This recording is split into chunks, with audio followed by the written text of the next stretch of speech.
Куќниот совет во нашата зграда функционира безпрекорно, вели Трајче Ристевски, еден од станарите во зградата на улицата Доктор Христо Татарчев. Сега размислуваме водоводот да го замениме, затоа што е дотран и на 2-3 места е така пукната, имаме одредени средства. Но Даниел ја нема среќата на Трајче. Во зградата каде тој живее, куќниот совет не функционира. Самата фасада се руши и паѓа, кој што може да настане голема штета и штета трпиме ние самите станали што сме во зградата. Бројот на колективни згради во Велес е голем, а формирани се само 99 куќни совети. Во градот нема фирма која е регистрирана за управување со куќен совет. Ние како правна комисија при ВМРО ДПМН се обидуваме на секој можен начин да ги едуцираме, да ја охрабриме станарите во колективните стамбени згради да регистрираат куќни совети. Македонскиот закон за домување е сличен на германскиот. Придобивките за станарите се огромни.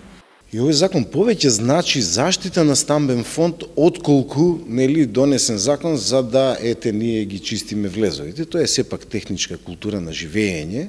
Јовановски на јавна трибина ги предупреди Велешани дека општинските инспектори од наредната година ќе имаат обврска, а редовно да контролираат дали во зградите функционираат куќните совети.